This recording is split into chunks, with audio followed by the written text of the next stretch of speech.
Hi and welcome to my channel. I am Helen Hughes and I'm your go-to person for all things fun during swimming lessons. Have you ever wondered why some of your swimmers are wanting to do certain activities over and over again? Or maybe there is something that they have been gravitating towards, certain toys that they prefer to play with during your swimming lessons. Well, this could be because they're actually going through what's called a schema.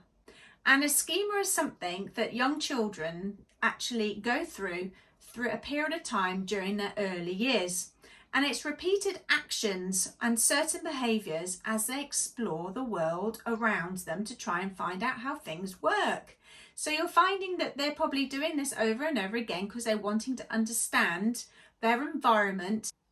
So I thought today that we would go through some of those schemas and giving you some activities with a certain theme so that you can implement within your lessons. There are certain schemas that are more apparent in water. On land, you'll see that there are the full range of those 9 schemas. But we can try and hit as many as we can depending on what you have planned to do.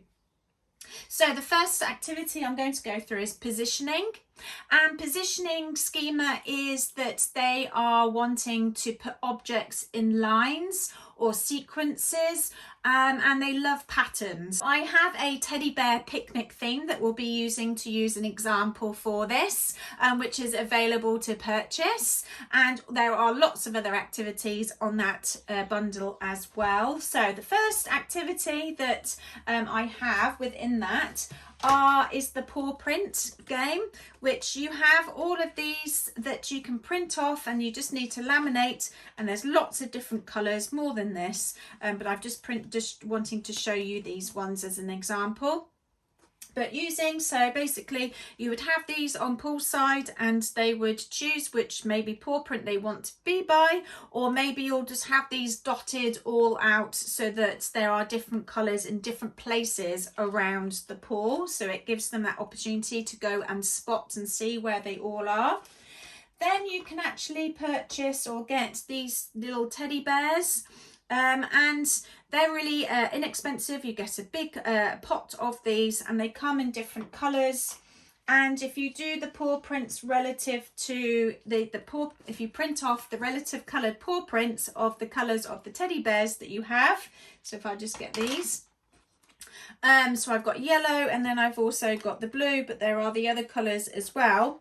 But what you can do with these paw prints and these teddy bears is that you'll be hiding these teddy bears, or they could actually be put in little pots like this. You can even colour code the pots if you want to, or they could be on top of plates or anything that you wanting to place them on top of, or trays.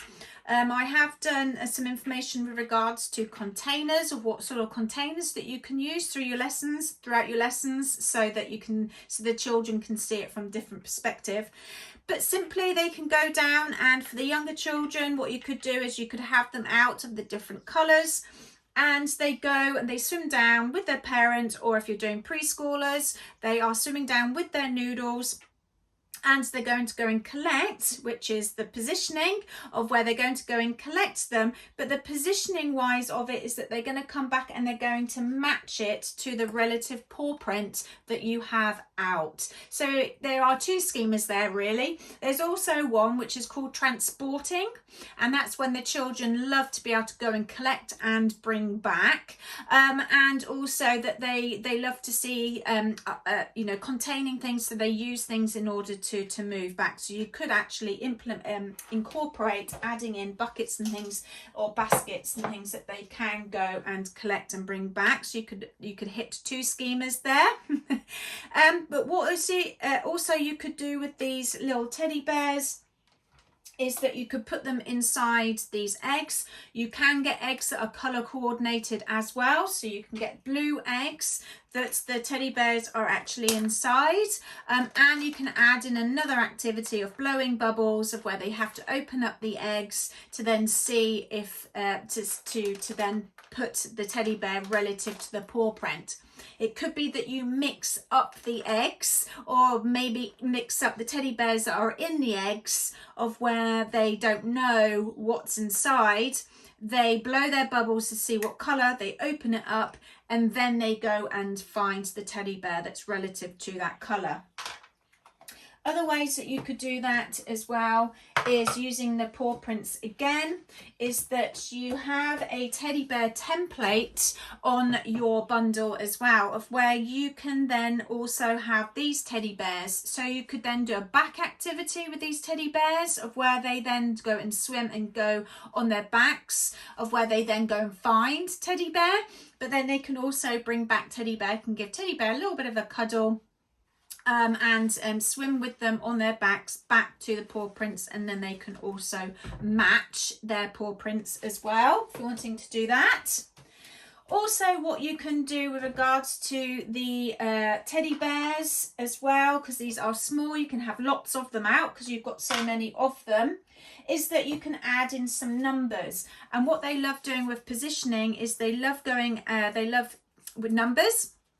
So you can either say, right, you're going to go and get 3, or it could be that you add in a movement cube with the numbers on there of where you throw, and then they go and collect however many teddy bears. Just make sure you have enough out, or maybe manipulate the numbers. So maybe you've got lots of 2s and maybe lots of 1s and 3s maybe, so you're not running out of your teddy bears quite quickly. You can ask them how many that they want to go and get, or maybe you can have these out and then they point to which one that they want to go and get. So they want to go and get 3, maybe it's their age, so they can go and get however many their age is. Or you could also then put in a little bag or something, or even in a container, of where they then pick out the number, and that's how many that they're going to go and get and bring back to the paw print. You could do the same activity of where you have your teddy bears out, not your paw prints, or maybe you're creating a little bit of a story in a scene, but you could start then with teddy bears on the side, and then they will go down and get their teddy bear. They will go and get the relative teddy. Doesn't even have to colour coordinate. They can go down and get X amount of numbers. It's their friend. They are their friends, and they're going to go and collect their friends, and they're going to be Dotty sitting them on the side with their teddy bears. You can even just have them on the sides this way. And as they are collecting them, they can place them down on top of their teddy bears.